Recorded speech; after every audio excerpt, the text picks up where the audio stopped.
You may not de-equip your helmet. You may, however, exchange it for other fashionable and powerful headwears. So basically, they don't want you to see the character's face.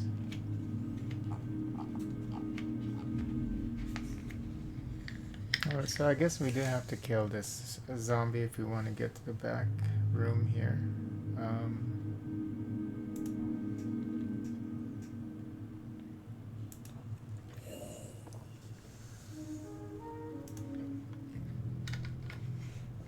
Yes, deal with this foul creature. Encounters are turn-based conflicts where each participant takes turns in rolling dice and taking action.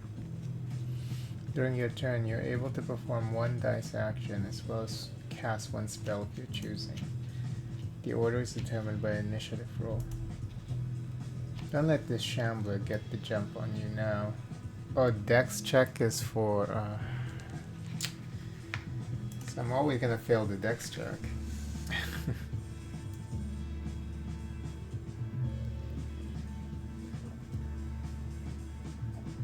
Oh, I guess it's what? I only have 8 decks, I think. And then they added something on top, and then whoever gets them... You're quick, you got this. Your turn, show him no mercy. Okay, so...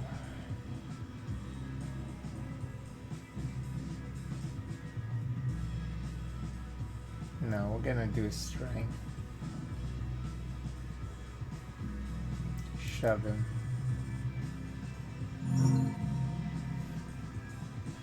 Putting your weight on it, you push the zombie backwards. He attempts to stabilize himself when fumbling around.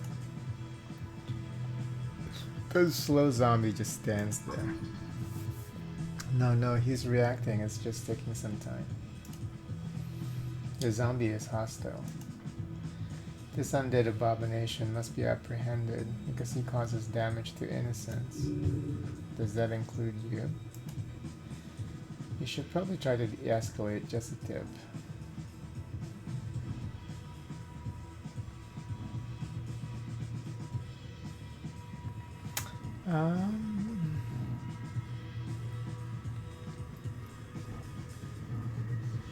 I do have high charisma, so switch gears, try to manipulate him.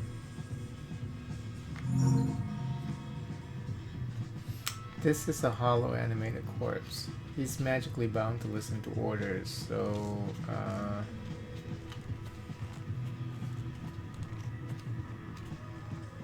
I'll try giving him orders.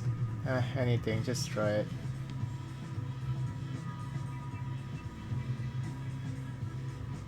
Listen to me, I am your master. Serve me. The zombie does not seem to respond. Maybe it's just delayed, don't give up. His neck snaps around and the withered face now facing yours. Yeah, you really piss him off. You can tell since you're such a people's person. The zombie bites down on you hard. It hurts even through the armor. This ends now. Your final chance, do not falter.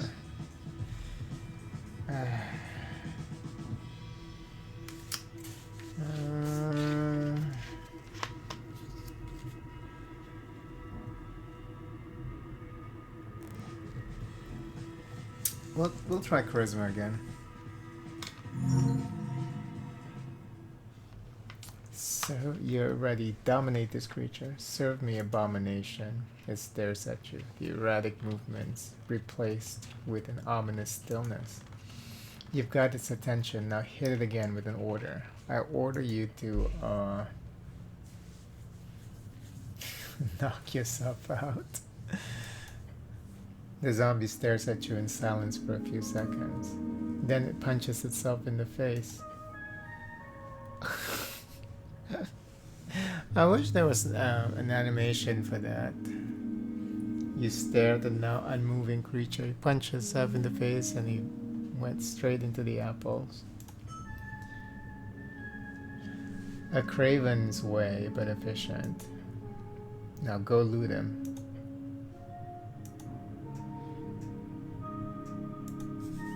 A guy. He's not moving. You mean a zombie?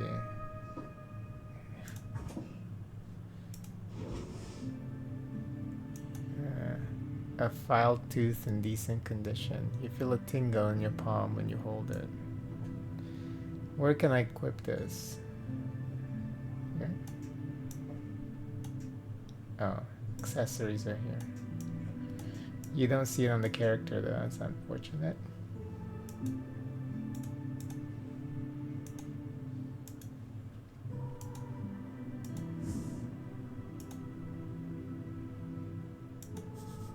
Imported goods. The receiver is marked as HWBT. A basket of apples. Some look okay-ish.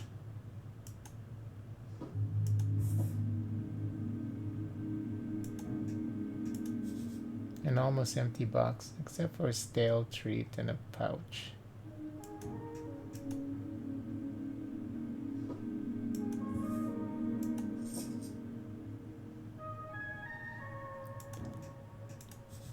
A slightly broken standard issue. Earth what? Earth Guard blade. 1 strength minus 1 wisdom.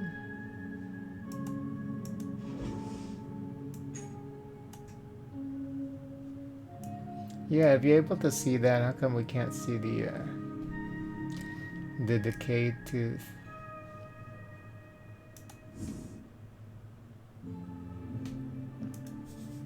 A glow glass. Very common one. That was so fast. I should. I should. Very common in this city, I guess. Something. There's a door inside this tunnel. Okay, so are we going down first or are we going through here?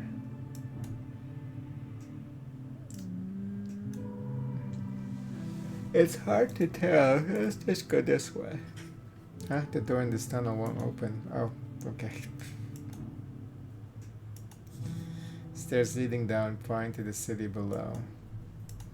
So, can you actually... A spiral staircase, ancient architecture. It says go into the city if you head downwards, so maybe you need to go up here first. But I really need to eat another apple or something, right?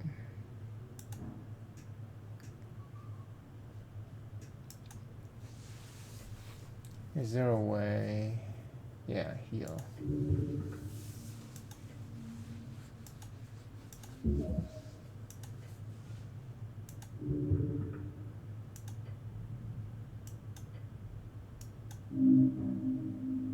Oh, it's locked now, so I guess maybe 1 healing per...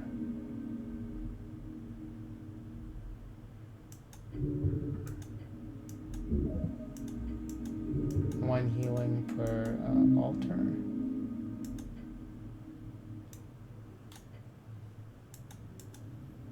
Let's go up this way.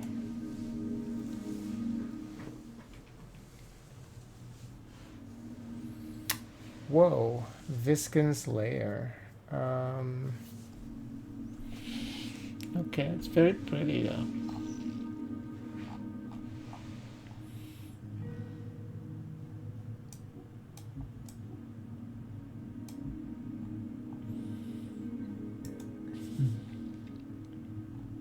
Good morning, cleric. Mushrooms, probably edible.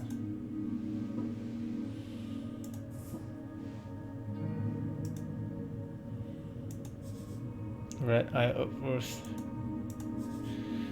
The jar left its mark across the land. Barry's universal sign of magic.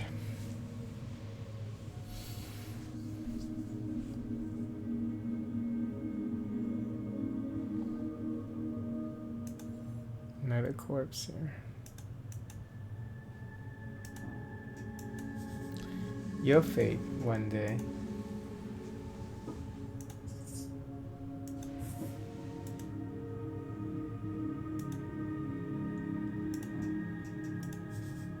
A travel inside, so still usable. The stone slabs are designed to slide along the iron beams. Interesting. A thick tome lies upon the iron slab. You flip the tome open.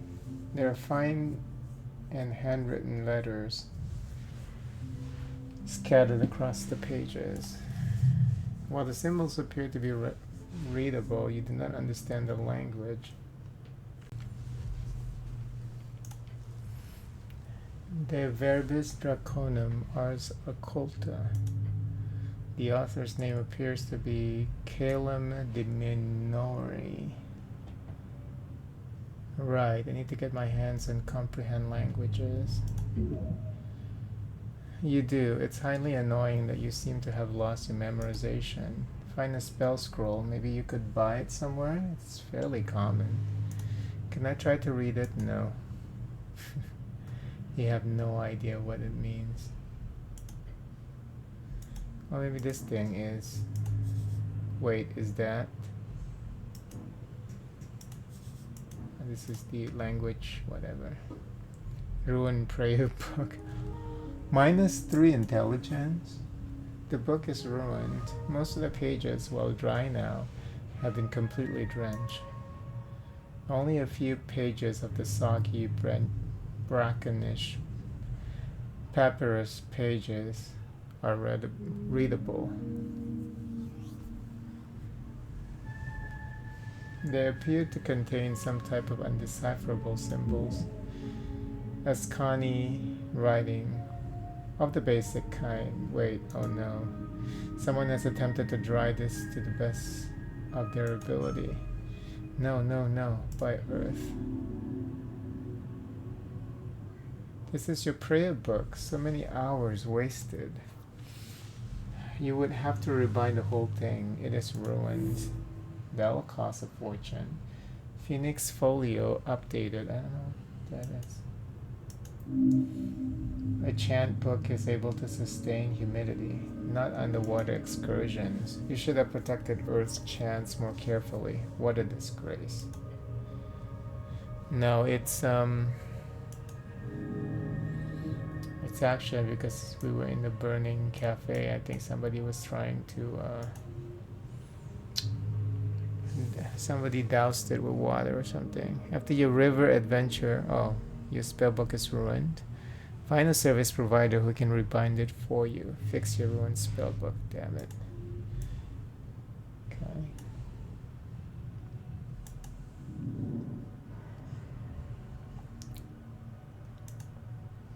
What is these? No, too much reading. So many books, basic manuals, arcanists, histories, novels.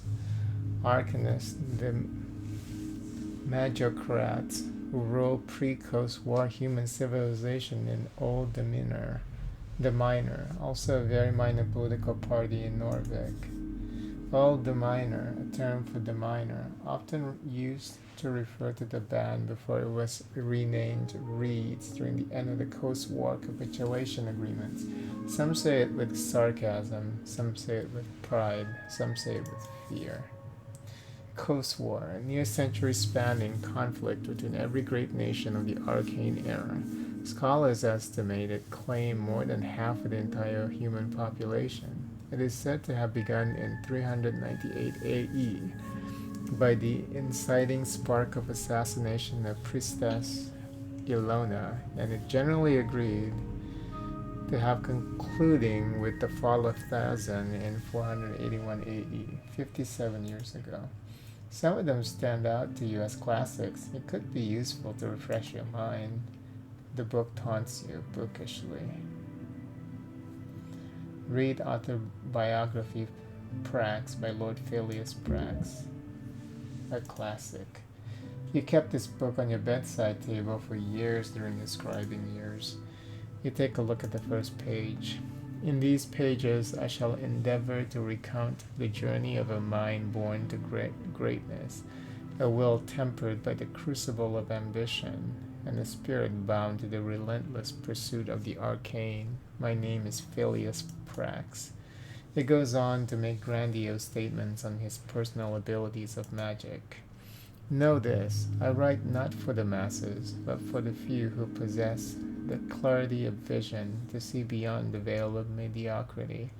To them, I offer my life as a lesson and a legacy, that they might learn from my triumphs and avoid the pitfalls that lie in wait for the unwary.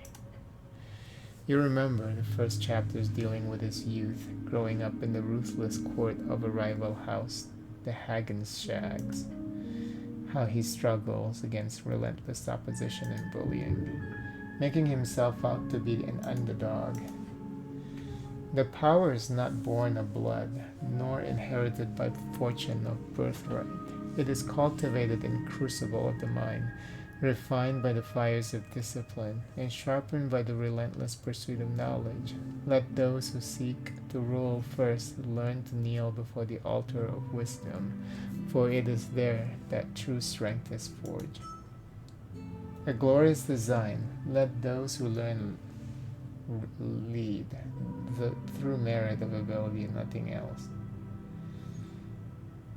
I really dig this idea. Of course, you're a wizard after all. I'm a, what is it, Templar? Cleric? A world would be better if I ruled like Prax did. Yes, it would. Flip through the pages. In the second half, Prax begins to talk about his early political career, the intricacies of magocratic bureaucracy, how he learned to play the game well enough for himself to reach a dictatorship as the youngest megocratic ruler ever. The rest is mostly a collection of meditations surrounding magic and power. A strong leader with clear intent. The esoteric in its purest form is neither good nor evil. It is a tool, a force to be wielded by those with the intellect to do so. Yet, let us not be so naive as to think that power alone grants one the right to rule. The arcanist must also be a statesman, for the whims of unchecked magic can lead even the wisest astray. Govern with an iron hand, but let that hand be guided by the principles of reason and justice. Thus shall the state prosper, and thus shall the legacy of the magocracy endure. Ironic. I see not irony here, only truth. In the halls of power, the arcane shall be our shield and our sword. Yet remember this, the arcanist's duty is not only to himself but to the state and its people. For in the endless pursuit of knowledge, one must not forget the price of ignorance. A vigilant mind is the guardian of civilization, and a vigilant state the fortress of progress. Let no shadow fall upon our vigilance, for in the light of our true knowledge lies the path to true dominion. The final part of the biography focuses on an even deeper and more rambling side of ruling. This is way too much reading. Why would you open the book then? Shut the book. You shut it looking upon the title once more. Autobiography Prax. Put the book back. You place it back on the shelf. Folk Tales by the Trill Sisters. Opening the Trill Sisters book shows you an index of several tales, many of which you heard growing up. Stories for children are useless. Do not waste time here. Out of the tales, you see the one you remember the most, the one about the gnome and the titan. This story always spoke to you, mostly because of the unlikely friendship between the two. Read a little and enlarge. In the old days, when dragons ruled the skies and titans wandered the earth, there lived a gnome named Abacus, known for far and wide as a half-wit, Whether by fate or folly, he often found himself in the oddest of places, and so it was that he stumbled into a deep valley of Asken. The valley was home to Kaimor, the Mist Titan, a colossal being with fur as thick as the ancient forest and limbs that clutched the very mountains. His upper body was hidden, or perhaps made of, the swirling mist that filled the valley. But one day the valley was not the serene refuge it had once been. The air was thick with ash, the rivers ran black, and the trees stood as charred husks. Yusuf, the ancient red dragon, had set the forest aflame, hoping to drive Kaimor from his domain and claim the fertile valley for himself. Kaimor was furious, his great form trembling with rage as he searched for the source of the destruction. His eyes fell upon Abacus, who was wandering aimlessly, his tiny mind more puzzled by the sudden darkness than anything else.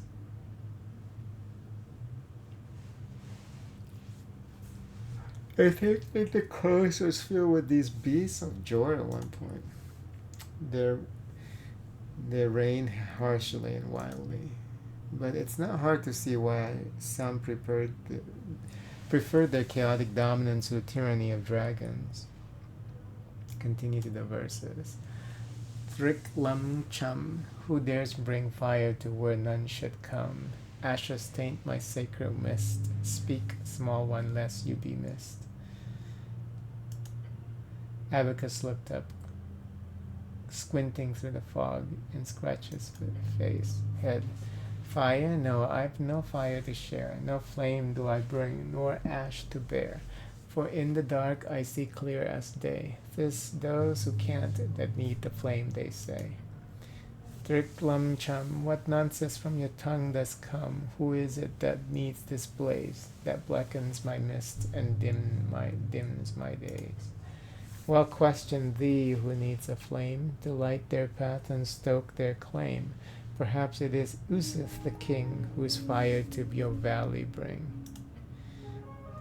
Trick Lemchum, the dragon's day are surely done. Guide me, gnome, to where he lies. Together we shall dim his skies. The story goes on to wax about the friendship sparked between this eldritch titan and the silly little gnome as they sought out Usith on his throne. The ancient red dragon then falls to the titan's might after Abacus accidentally guides him to the correct location. One of those classic stories every child in Asken is told growing up. You said it. I'll find the title once more. Folktales. There's one more book. Wow, these books are pretty detailed. Alright, so let's read this third book. Chants of Norvik by Patriarch Philly. This is a printed edition of Philly's work, but still old, probably came from the earliest Norwegian printers. On the first page, a short message is hand-scribbled in the corner. My belief lay in the collected humanity of Norvik. May you remember that from this collection with honor and grace, Philly D. Is this a handwritten message from the second patriarch himself? Protect this book with your life. This is a sacred artifact. Fascinating to think that the pale man held such a treasure on this shelf. Read the foreword. A dream of unity under earth. The book begins with a lengthy essay about the foundation of Norwegian cultural values. It's really like a guide, if anything, on what a Norwegian person is, how their values come from various tribes in the old country, and how together they have formed something greater under earth.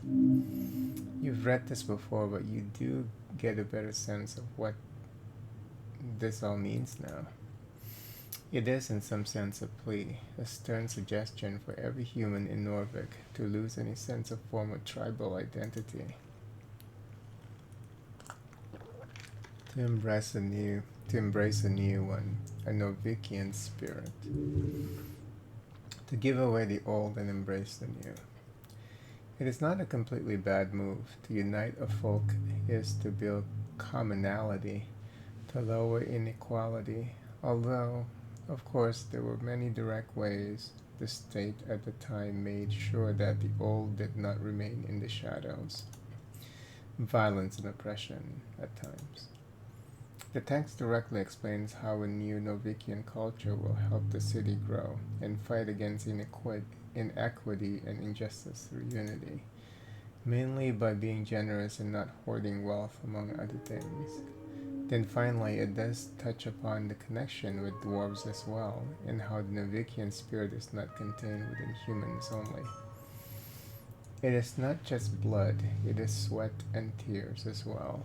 Those folk who unite with us will not be seen as the other. No, they too are Earth's folk. They too are Earth's guard. That's a long ass forward. Yeah, it's like 5 pages. Old man likes to ramble. Read Torner's Lament. I went with you to the foreign shores, my lord, my guard. I pray you keep from harm the beast, each shard a proof of your devotion. Thus I give myself to your folk. I give my life for a home at the river, in that sliver of land, to vanquish the beast who roam, the evil who lair, the fires that burn, to build a life along the river. Every shepherd knows the song, it bellows up the river. Earth lives in that sliver of land. It is your favorite. You shuddered, looking upon the title once more. Collect the Chance of Norvik. This is a really great book. It is.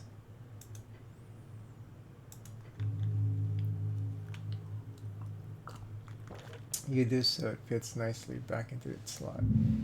This book does not deserve your toxic presence. If you were stronger, more capable, what?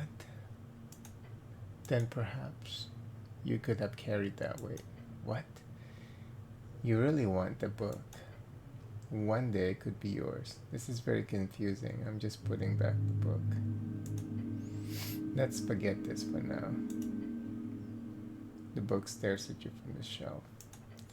So, I guess we could have had the book. If we have more strength or something. It's interesting.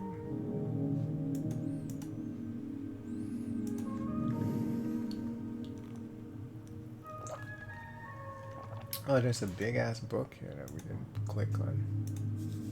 An open manual for esoteric geometry. You know this already. Okay. An unlocked chest full of strange rocks. Human, no cost trouble.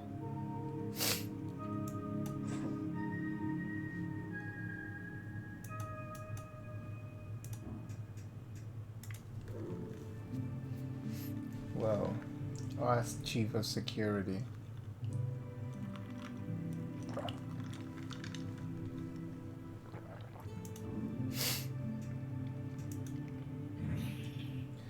Wiggling his little clawed feet, the kobold follows your every move with cold, unflinching yellow eyes. Even the small blade can fell a giant. Watch out for this one. Master, you say you behave. I have some questions for you. Short question, go. Who are you? I am Ost. I am security chief in Lich House. A strong little one, nearly immovable. You're a kobold? Not question. Next. Try to save the question.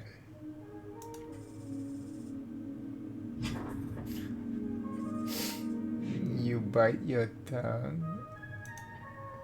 The taste of blood fills your mouth. The pain changes your brain chemistry for a moment, leaving your mind in shambles. Oh no, hurry, save the situation, say something, anything. Ouch. The cobalt stares at you.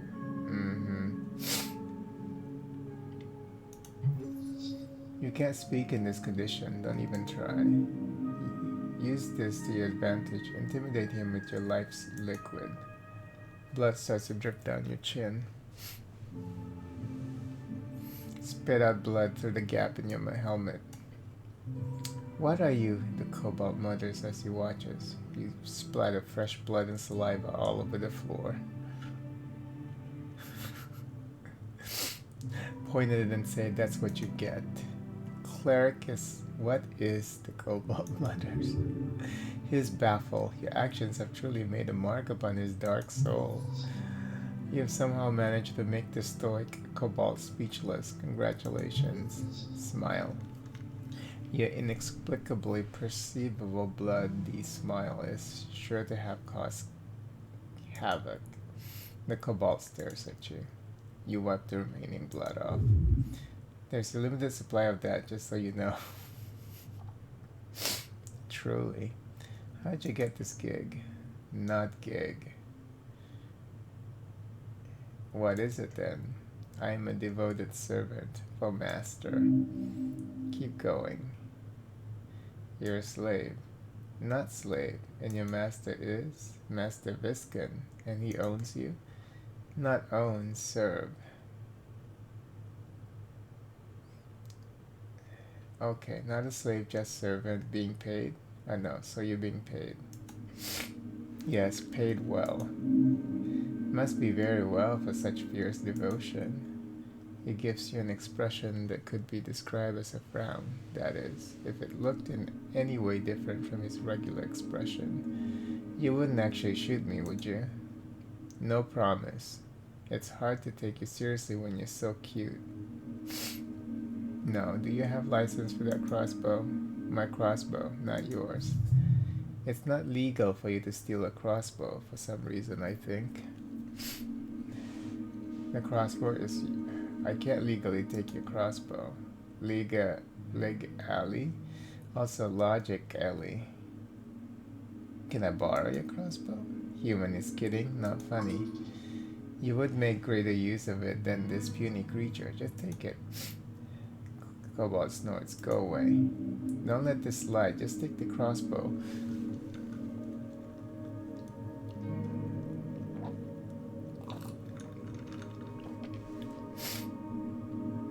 It wasn't a question.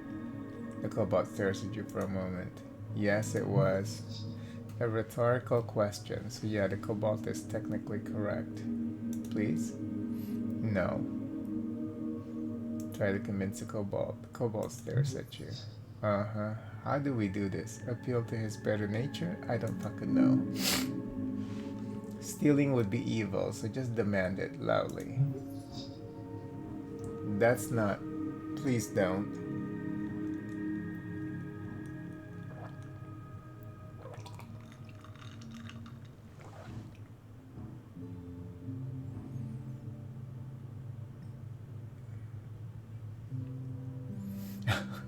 You already baffle him with your madness, so might as well try, I guess.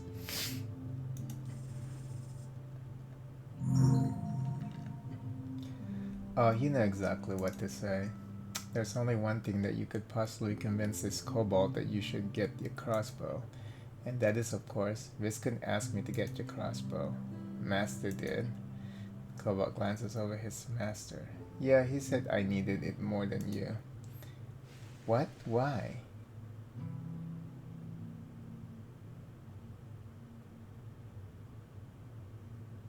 He said you were so strong that you don't need it anymore. The cobalt squints. He leans back and smirks, then nods. Here we go. Gain item like crossbow. The cobalt reluctantly and slowly hands over his crossbow. Master always right. The fact that he handed it over without even asking the pale man first, love it. With the crossbow safely in your grasp, the cobalt scoffs. Weak human, of course you need crossbow. Thanks.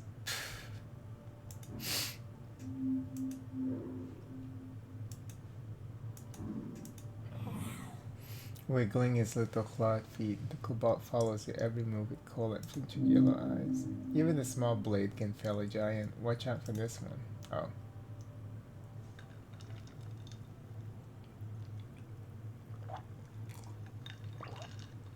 You're adorable. The cobalt glares at you. A battle of will, do not give in. Glare back. Your eyes meet each other, still ever vigilant. Keep glaring. The cobalt does not move. Glare some more. Yep, you're staring at each other. You're doing it. Glare.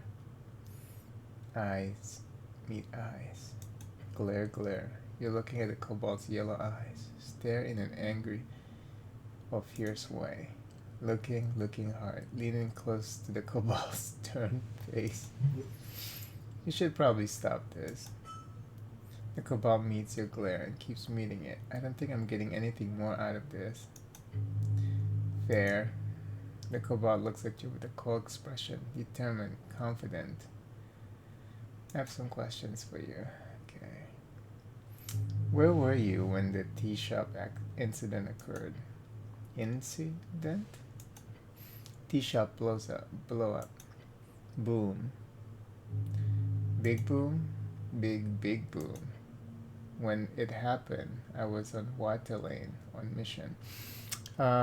He's crossing his hand now over here, so they should have. Oh no, this is a 2D art. Okay. Water lane, largest straight port in Norvik, located in a massive tunnel piercing the central Tolstad. It is a so-called marvel of dwarven engineering, and it is the reason so many people commute to Tulsa over the many bridges, considered as one of the great crafted wonders of the world. What were you doing on water lane? Milk. Doing milk? Deliver. You deliver milk? Yes, side hustle. Cobalt don't even drink milk. I want to know more. I want to know a lot less. Ask questions about the milk. Cobalt stares at you. The milk situation is intense. Where does the milk come from? Cows. And where do you get the cow milk? Market. Who buys the milk? Humans. Water lane humans. They pay many for fresh milk before dawn. It pays. Do cobalts produce milk? No. Do you like milk? No. Milk is a form of pure vitality, nature's most precious liquid.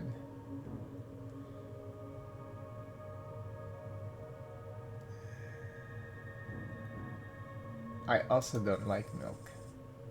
Dang. You smirk, a confident laugh escaping your lips. You then turn towards the ceiling, smiling. I don't like milk. I also don't like milk.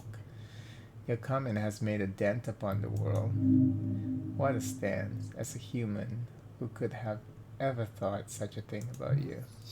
Win them over with lies and deceit. Control them through flattery and love.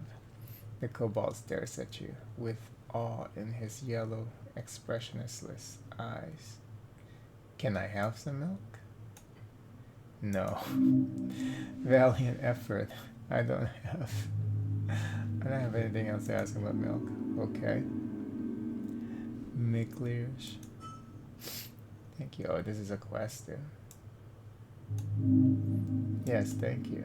This knowledge will be very useful. You probably shouldn't look too deeply into this. There's probably no money to be made in milk, right? Thank you for your time, Cobalt.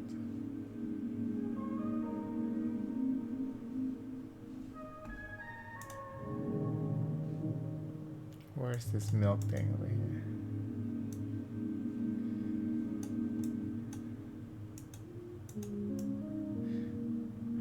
Crown collection, coin capture, cash kidnapping. There are many ways to describe it. Get rich or die trying. The only way to do it, obviously, to get this milk delivery gig, try checking around water lane in the morning.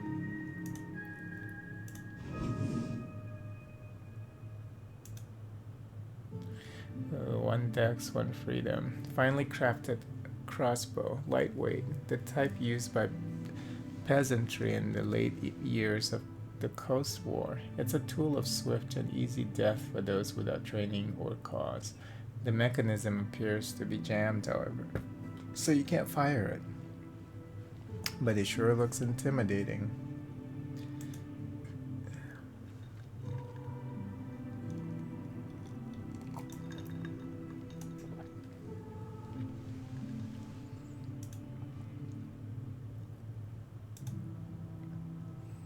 A bright rock fits your hand nicely. They can be found all over Norvik, and some speculate they are all shards of Jor's pillar. To untrained hands, they have no inherent value, but you might use these to alter fate itself. Spend in dialogues to unlock dice checks. The tool of an arcane cleric, an instrument of the state, used to handle rogue spellcasters. The cover indicates it as a spell book with hymns dedicated to the river, Torna, Earth's passing, and the reconquest. This one is yours. You spent years perfecting it. Most pages are smudged. It feels terrible to even think about the knowledge you lost. You need to get it rebound. A small fungal spore ball. These can be farmed along the undercoast. They do wonders for your gut. They are not mind-altering, probably. Traditional Norwegian baked bread. It is famous around the coast, or if it's not, it should be. Earth crowns, the official currency minted in Norvik's Riksbank. These silver coins are most valuable along River Torna, as the Norwegian river's reach offers its support in trade and general commerce. An apple grown on top art. The colors ripple across the surface. Consuming it will save your soul. Consume one.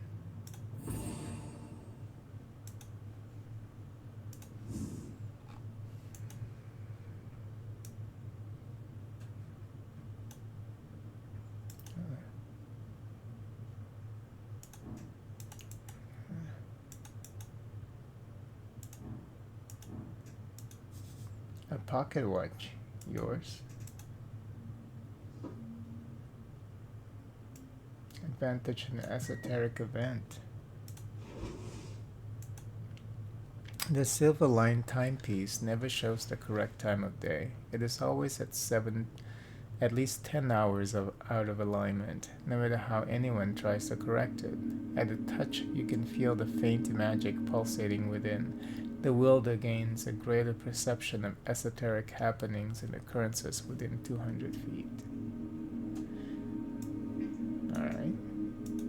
Oh yeah, you can see that. How come you can't see this tooth? We put that up butt or something?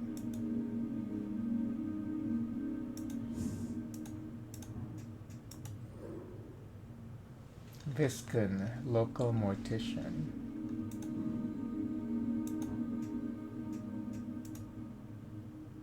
Trifle.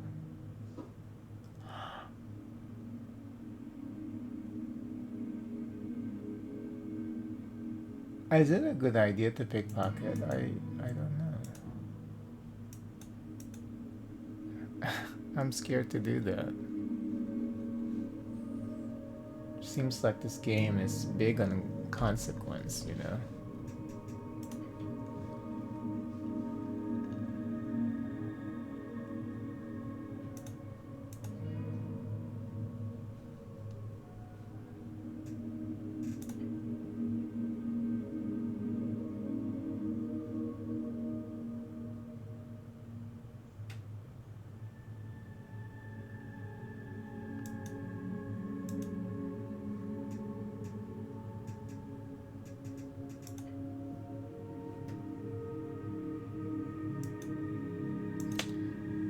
Did I accidentally? I think there are multiple.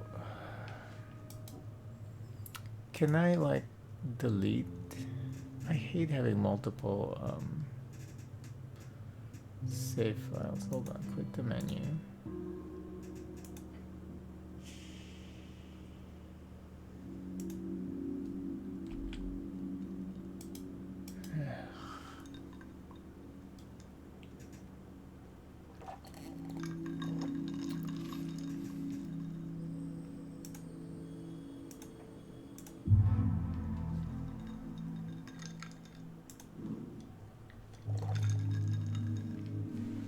Because when you hit save file, save, it says overwrite. See, I never use, because I never do that. I just overwrite the autosave. I think it creates multiple autosaves.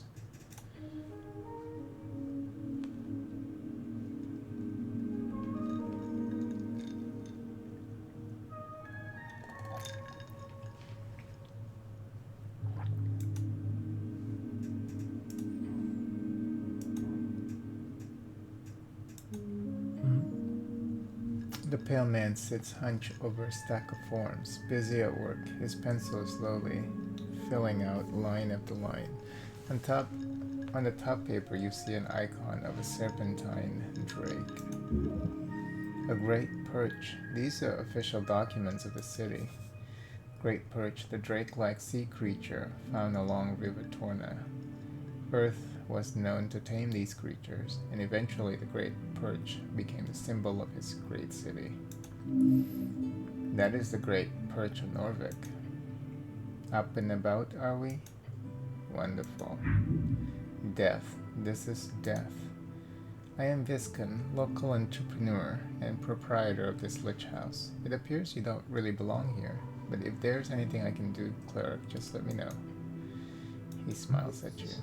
His smile causes you to stir a deep feeling of unease, as if it's almost there, but just not quite.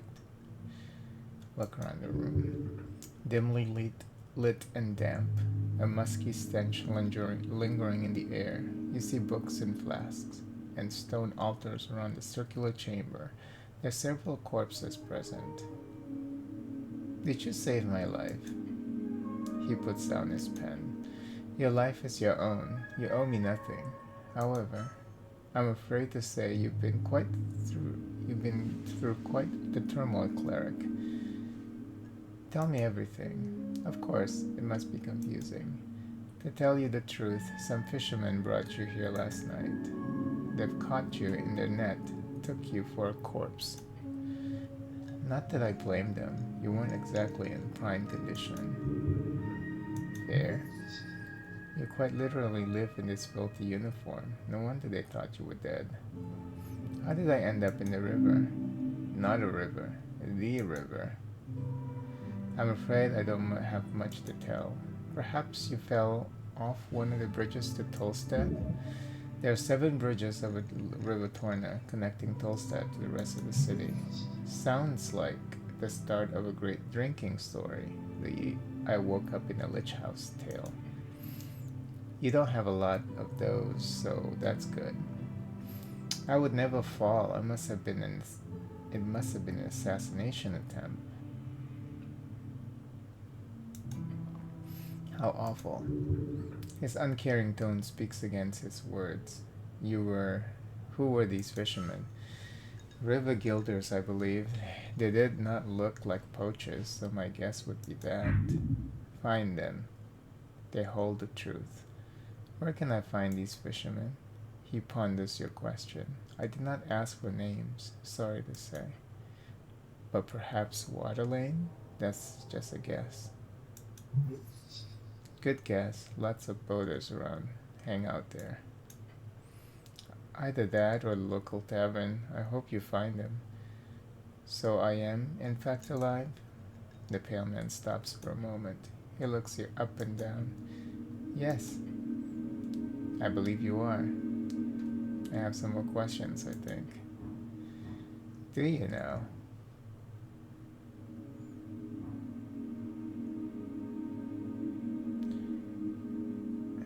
Figure out what's weird about this guy. You stand there mulling over all you know of this strange pale mortician when your attention is drawn to the air. The air around you. It's damp and dry, cold. Piercing through your chainmail, leaving you with an uncomfortable feeling. A feeling that appears locked within this place, this tower. You close your eyes, focusing intensely on that feeling all around you. It's not natural. It's very much esoteric. The energy, the negative energy flow permeates this place to its core. Esoteric this, esoteric that in this game. Esoteric ebb. All of its focus around a single point. The pale man. By the gods, he's covered in negative energy. Even worse, it emanates from him. This is no human. What are you looking at here is but a thin disguise of a creature most foul, most powerful. No mere spellcaster, no mere arcanist, no mere wizard. Viscan is a lich. What do I know with this information? You have a choice. Either try to deal with this directly or contact relevant authorities. Lich House Blues updated. You should investigate this further, but what if...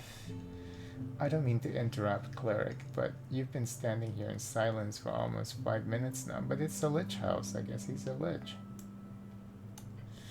Was there anything else you wanted? Oh, I guess that's why it's called a Lich House. There's a zombie in your basement. Oh, how quaint.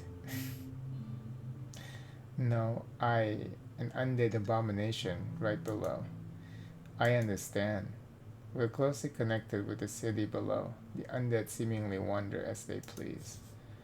City below, short for the city below the city, a phrase used to describe the incredible amount of tunnels and ruins below Norvik. Lots of monsters and stuff down there.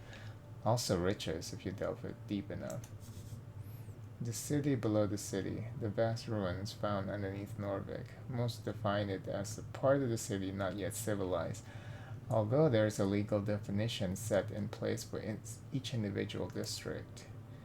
However, I will have to take this up with Lady Sageleaf. I pay good crowns for HWBT protection. HWBT, the Halfway Brigade tribe, commonly called the Halfways, one of the 3 goblin tribes in Norvik, and arguably the most influential despite their small size, led by Lady Miska Sageleaf, with their headquarters in the Goblin Garden on Tolstad. Goblin Garden, a dwarven-built citadel sitting at the southmost tip of Tolstad. It is now a goblin sanctuary and greenhouse. Oh, so it's all misunderstanding then. Good. No, wait, I don't actually believe you. What do you mean, Cleric? I don't think we can defeat this guy. The zombie is clearly working for you. That is illegal. I greatly apologize for putting you in this situation. It is my neglect that led you to this undead creature entering the tower. I will make sure to tighten up security in the future. No, you're... Ost. We'll do a clean sweep of the basement this evening. Get ready. The kobold gives a screechy yell. Yes, master. I will also make sure to report this to both the HWBT and the militia. He won't let you get a word in. Amazing.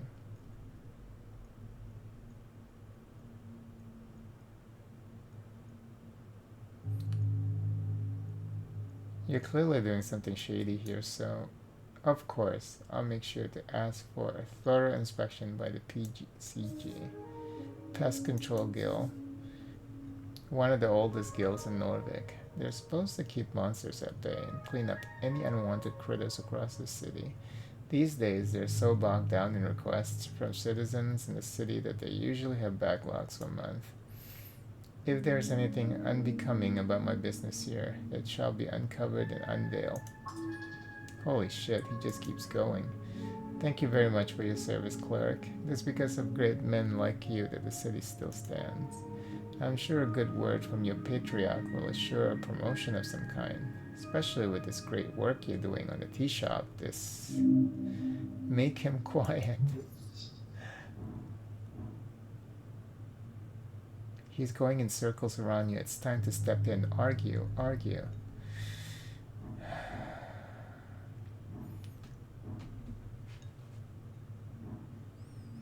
resist his incredible oratory power. I can beat him in charisma.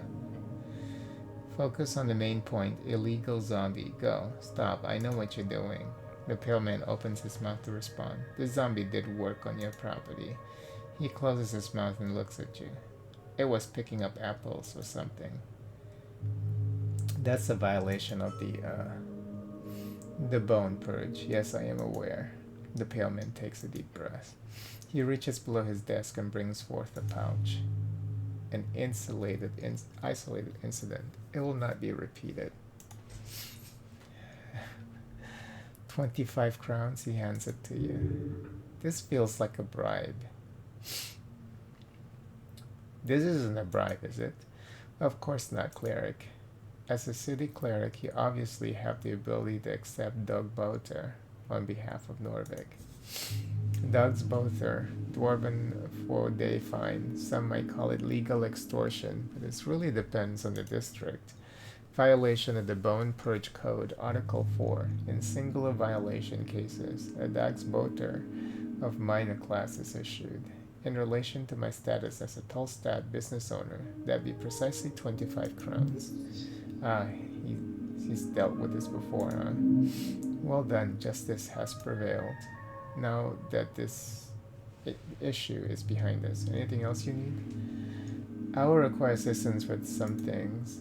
Of course, cleric, anything for the city.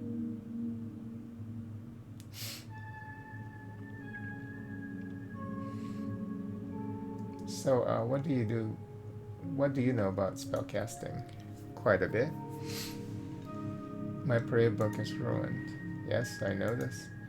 You should speak with Shen down on Riverview, Waterlane View, a bookbinder. It'll cost you, but he could fix it right up. As a cleric, you obviously only need your faith to cast spells, but I'm sure spellbook won't hurt in the long run. Can you teach me magic? A slight smirk creeps onto his face. I certainly don't have time for a proper lecture at the moment. After the election, I could make time if you're interested. Until then, you're free to browse my collection, he says, glancing at the many books on the western wall. And of course, here. Charm Person, a first level enchantment spell. If the target fails a wisdom check, you'll be their favorite person for a while. Of course, after that they will surely hate you, but who cares about that? A copy of Charm Person. It will surely be useful to you. A truly diabolical spell. The towers teach it only to the higher tier spellcasters usually, despite its first level. That's a great shortcut to charming people, although you gotta be careful with the fallout, if you care about such things. Can you explain the very basics of spellcasting? Oh, I mean, of course. He wonders if your head's still filled with water. As a wizard, you memorize your spells before casting them. As an arcane cleric, you must memorize your spells during prayer at a shrine. There's one downside, by the apples. Where can I find more shrines? There's the Temple of Earth, of course. It's just up the stairs past the pillar. Your Fort Tolstad Temple will act as polling place for the district on election day. There's also one on Waterlane View, I believe, past the trade post. You'll find more hidden around every corner, I can promise you. How do I get more spells? 2 ways. You could spend time learning them, drafting pages out of the palace archives. The palace, an unofficial nickname for the current rulers of Norvik, named after the palace district in which most central authority resides. The Palace District, one of the 5 districts in Norvik, home of aristocrats, bureaucrats, and the remnant of Earth's court. Or the Great Library in the towers, since you obviously would have some access to that. However, I don't believe you have time for either of those options, so I would suggest the other route. What's that? Spell scrolls. Oh yeah, I saw one downstairs. Yes, a piece out of my collection. Oh. You're very much welcome, much allowed to indulge, cleric. I'm glad to assist the city in any way. He put them out for you on purpose. Why? This guy's trying to help you? He must have a vested interest in your job then, somehow. Now, Tolstad is filled with all kinds of strange strange caches. So,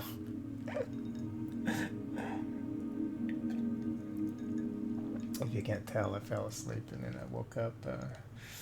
There's a moment in the recording where my hair probably changes shape. So you probably encounter more by just looking around. If you get your hands on the scroll, then just memorize it. Cantrips or spells, doesn't matter. I'm sure you're talented enough to memorize them on the spot.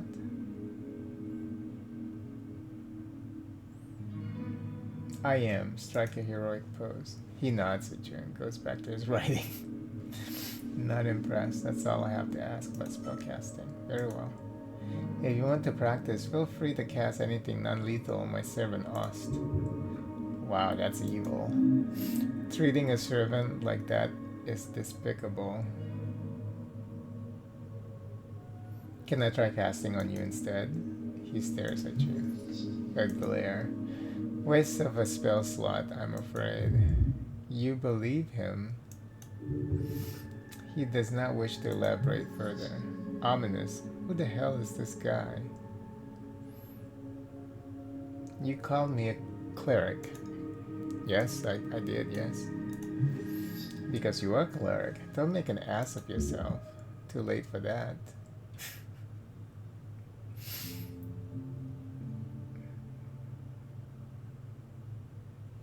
What gave it away? He stops for a second and glares at you.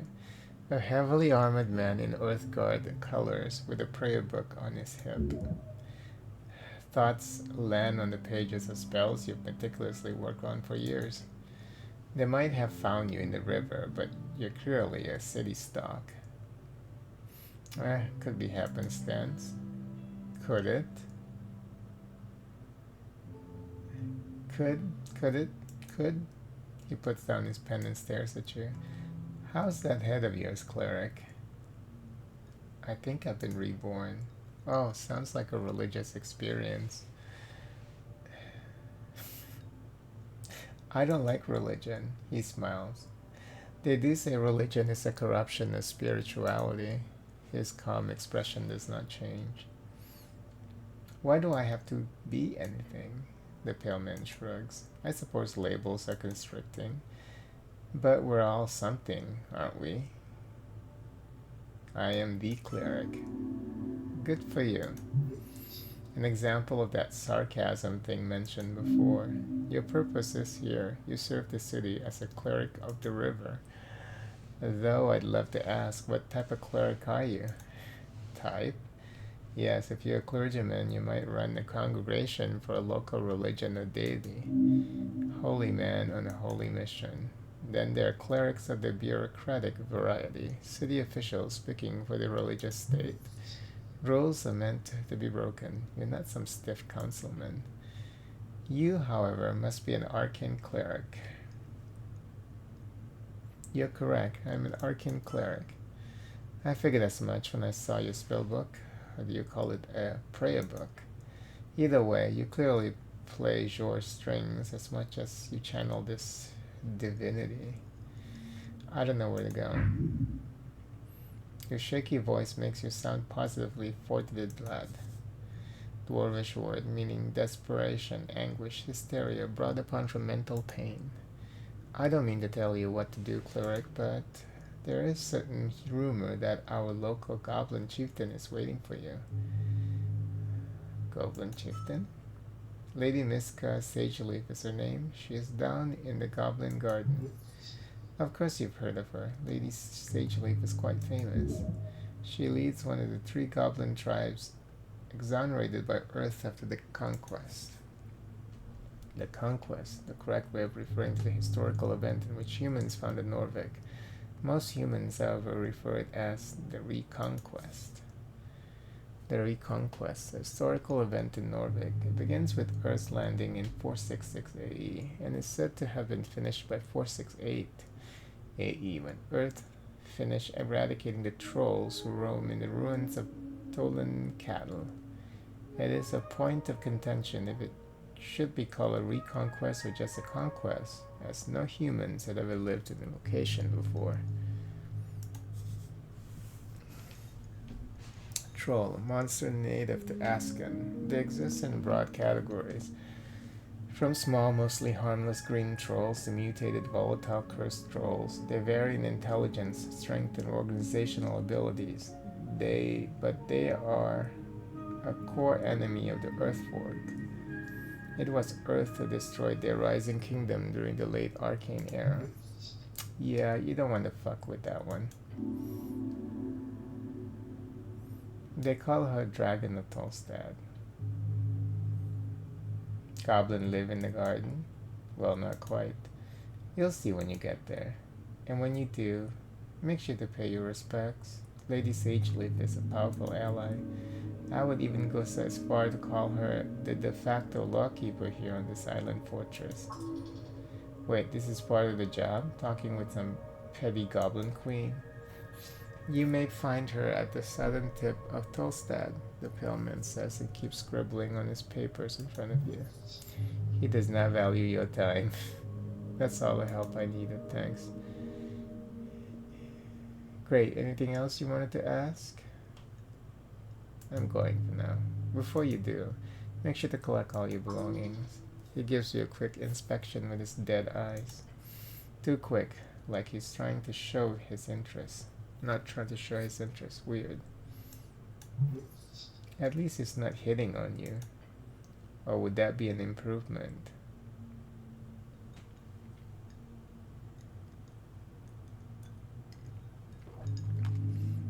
What belongings? Quite a lot. Your uniform, your cloak, also a voting card. A peculiar voting card. Every party had been marked on it. I'm assuming it's yours. Yeah, sorry, I'm a bit indecisive. The pale man ignores your comment. I ask Ost to lay the surviving pages of your spellbook to dry over there, he says, and points across the chamber. He then looks over the corner of his desk where you took the pocket watch. Good, the esoteric pocket watch is very useful, cleric. Make sure to keep it close. Beyond that, you should be good. Did I have any weapons on me? None, I'm afraid. They must be at the bottom of the River Torna. Good, you do not need arms in this city. You need heart. Oh, shut up. A good blade can make anyone speak. Got it. The pale man turns his face towards you and smiles. Unnatural. If only every government employee were as devoted as you, cleric. It gives you a stern expression. Good luck on your quest. His words burn a hole in your heart. When exploring the city, you may move faster by running. To do so, double-click or hold shift left trigger. Okay. Well, now we're gonna attempt to look at all these quests. And some of them are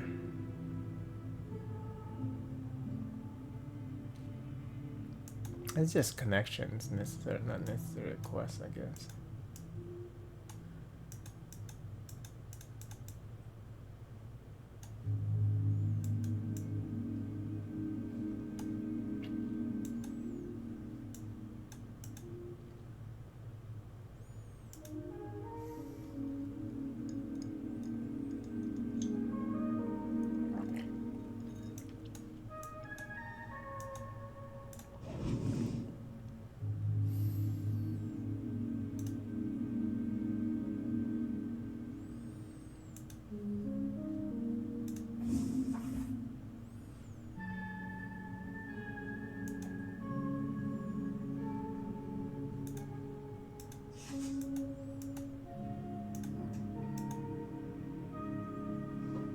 Oh, before we do that, let's save.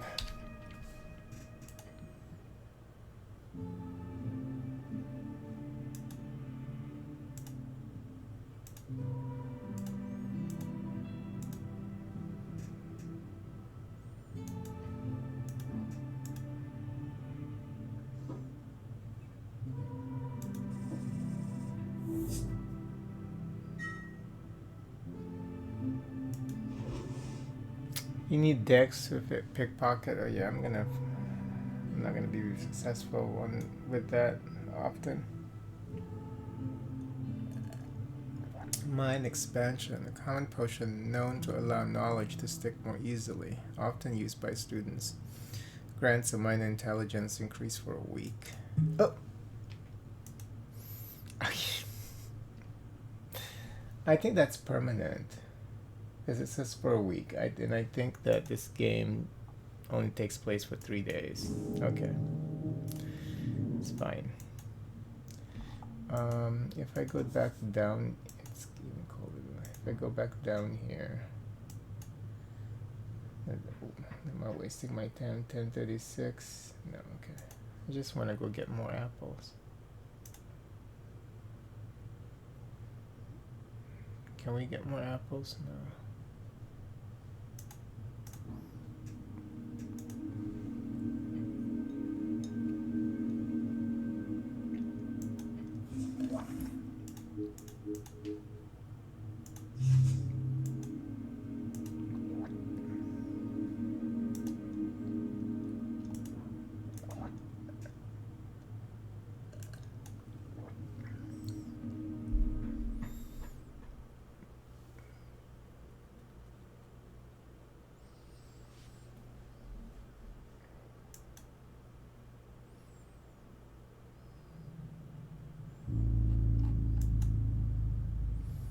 Oh no. Just curious.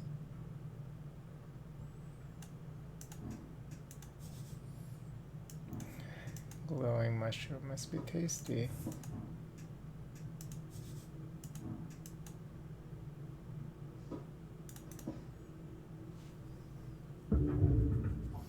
Taking a step forward, you touch a thin cord.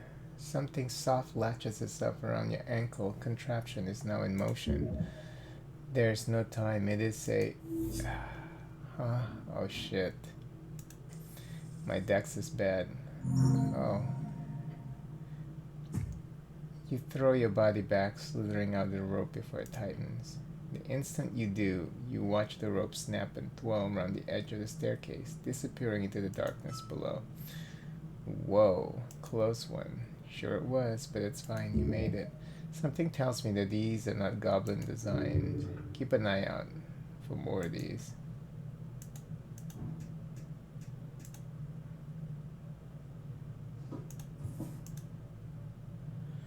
Oh, I see.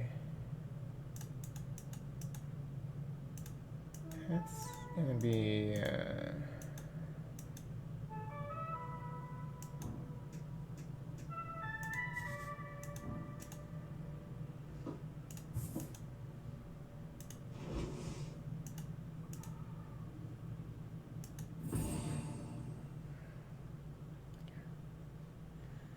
don't waste it.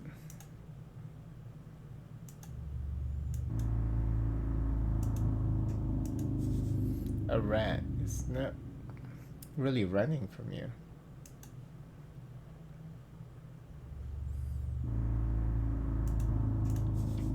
A shard.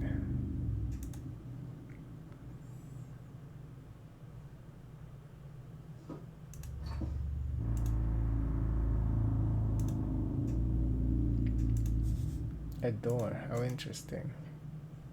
You approached it from the shut door. They appear to not be open. The legendary, horrifying OWD. These are all over any proper dungeon. As it should be, dungeon. Have you looked around? Legendary? Truly. Horrifying? Yeah. In a figurative sense, logistically, maybe. Should be. Should be. OWD? No, one and only. One-way door. They keep popping up all over the place underneath Norvik. Sometimes upstairs too, but that's rarer. So I'll need to find the other side in order to open it. That's the logic here, yes. Right, well, I have to keep an eye out.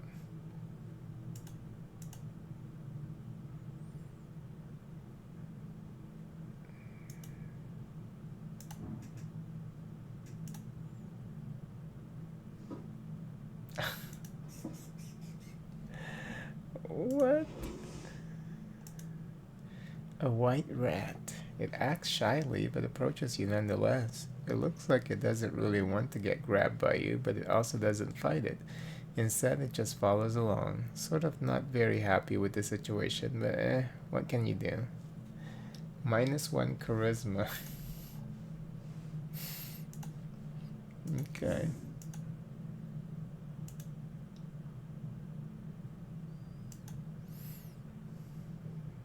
This area is big. Should I even be down here? It's huge.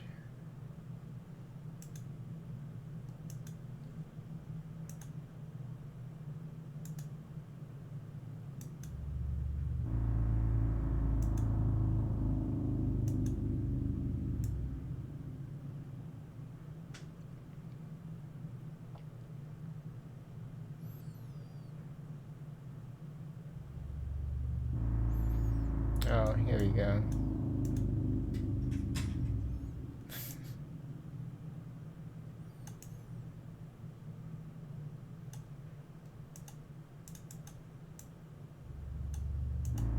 Trap. Suddenly everything goes very, very tight. You've been swallowed whole. What's going on here? You can neither move nor breathe. This is quite possibly terrible. Hold on. Something's off here. Off. I can't move. It's some kind of trap? Oh no. Oh no, no, no, no. All around you, acidic gel. Cube, slang for gelatinous cube. A mindless is dangerous cubic ooze. They're nearly impossible to spot due to their translucent nature and digest anything within their grasp with a horrendously acidic substance. They're common within dungeons, used as both guards and cleanup. Shit! By earth that burns. You appear to have been enclosed within a gelatinous cube. You're statistically likely to die here and now. No one knows who you are. No one knows you're here. You're alone in the cube. You can escape. You're strong enough, right? Yes. A man is alone. Alone you can survive. You will survive. Yeah, I have the strength for it, I think. You struggle against the incredibly hard mass around your limbs, around everything, strain and push. You fight, yet your muscles give out after reaching just a little further.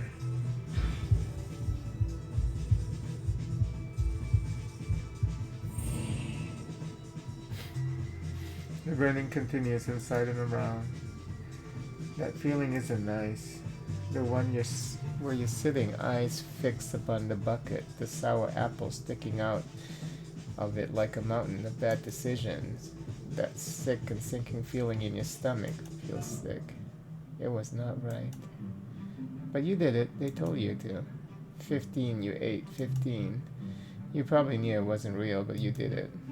And when you walked up to those kids at the bottom of that pit behind the hills, Central Lower School, with a bucket filled with 15 apple scrud, one of the 3 unofficial districts in Norvik, basically the halfling district, covered the hills, get it, on the western side of the river. They laughed, they chanted, evil. Children are the worst. That's when you get the nickname that stuck around until your dad died and you left the hills behind. They kept saying when you got mad, they said it. When you played along, mocking yourself, they said it. Apple Boy, Apple Boy. It's not even a good name, so uninspired. Yet you still try to follow them. Be nice, play nice, be a friend. Apple Boy. But eventually they just started running away. Apple Boy.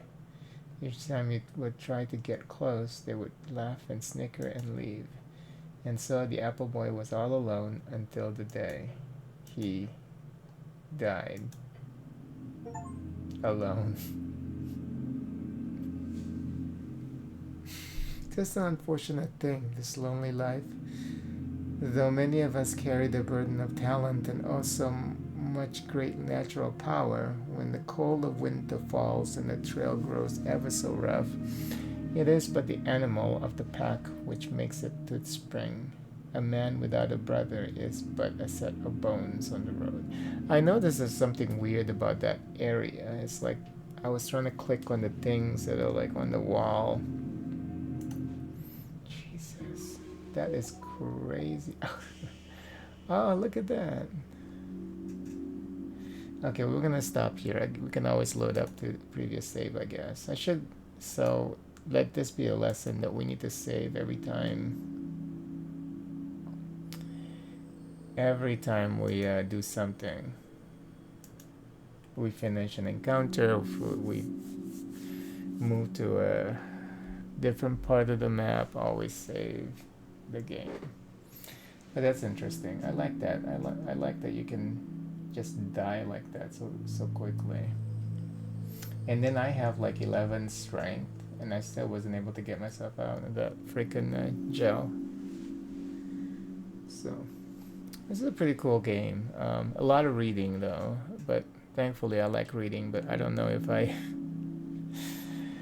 have the strength to keep reading, because it's a lot of reading. When you have to read that much, you know. I don't mind the occasional like reading a lore book, like when playing Elder Scrolls, for example, but this game you have to read a lot.